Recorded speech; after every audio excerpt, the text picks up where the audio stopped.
আলাইকুম। দেশ আমার টিভিতে আপনাদের সকলকে জানাচ্ছি স্বাগতম। সঙ্গে আছি আমি তাহিয়া ইসলাম। মুন্সিগঞ্জে জমি দখলের অভিযোগে প্রবাসীর স্ত্রীর সংবাদ সম্মেলন। শ্রীনগর থেকে হামিদুল ইসলাম লিংকনের প্রতিবেদন। মুন্সিগঞ্জের শ্রীনগরে জোর করে জমি দখলের প্রতিবাদে সংবাদ সম্মেলন করেছেন প্রবাসী নুরুজ্জামানের স্ত্রী শরীফুল নাহার বেবি। রোববার সকালে শ্রীনগর প্রেস ক্লাবে তিনি দুই সন্তানকে সঙ্গে নিয়ে লিখিত বক্তব্য উপস্থাপন করেন। তিনি জানান, আলমপুর মৌজার RS 1570 খতিয়ান ও 642 দাগের 13% জমি ক্রয় সূত্রে তাদের মালিকানা, কিন্তু আলিমপুর হোসেন আলীর উচ্চ বিদ্যালয় আহ্বায়ক কমিটির সভাপতি জান্নাতুল ফেরদৌস রিতা প্রভাব খাটিয়ে জমি দখলের চেষ্টা চালাচ্ছেন বলে অভিযোগ করেন তিনি। এই ঘটনায় মুন্সিগঞ্জ আদালতে মামলা নং 594/2025 করলে আদালত নিষেধাজ্ঞা দেন। তবে বিদ্যালয়টির কমিটি আদেশ অমান্য করে দখলের চেষ্টা চালিয়ে যাচ্ছে বলে অভিযোগ করেন তিনি। শরীফুল নাহার দাবি করেন, পুলিশ ও সেনাবাহিনী বাধা দিলেও তা মানা হচ্ছে না এবং ছাত্রদের দিয়ে মব তৈরির হুমকি দেওয়া হচ্ছে। প্রিয় সাংবাদিকবৃন্দ, আমি শরীফুল নাহার বেবি আর আমার স্বামী নুরুজ্জামান প্রবাসী, আলমপুর শ্রীনগর মুন্সিগঞ্জ। আমি মালিকানাধীন বৌদ্ধ জমি দখলের উদ্দেশ্যে দীর্ঘদিন যাবৎ স্থানীয় একটি প্রভাবশালী চক্র আমাকে হয়রানি করে আসছে। এই ঘটনায় মূল নেপথ্য রয়েছে হোসেন আলী উচ্চ বিদ্যালয়ের সভাপতি জান্নাতুল ফেরদৌস রিতা বেগম। তিনি শ্রীনগর উপজেলা বিএনপি নেতার হাফিজ খানের স্ত্রী। রাজনৈতিক প্রভাব খাটিয়ে তারা আমার জমি দখলের প্রকাশ্য চেষ্টা চালিয়ে যাচ্ছে। আমি উক্ত জমি নিয়মিতভাবে ক্রয় সূত্রে মালিক হয়ে ভোগ দখলে আছি।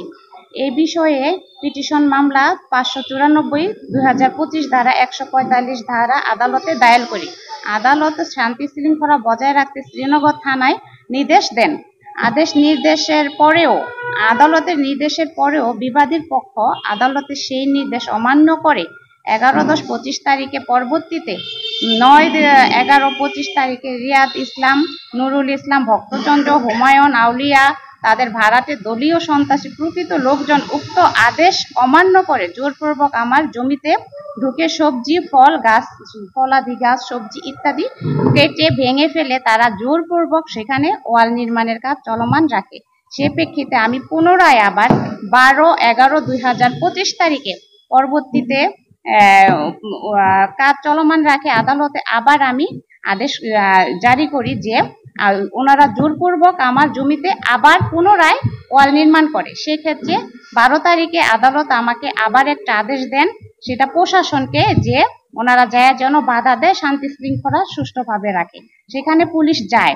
পুলিশ যাওয়ার পরে ওনারা সেটা মানে না, আবার পুনরায় কাজ করে। সেক্ষেত্রে আমি আবার বিষয়টি স্থানীয় প্রশাসন সেনা ক্যাম্পে জানালে সেনাবাহিনী নির্মাণ কাজ বন্ধ করার জন্য নির্দেশ দেয়, কিন্তু বিবাদীরা সেই নির্দেশও অপেক্ষা করে আবারও দখলীয় কাজ চালিয়ে যায়।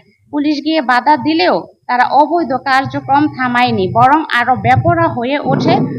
উক্ত বিদ্যালয় কর্তৃপক্ষ মাত্র 18% মালিক।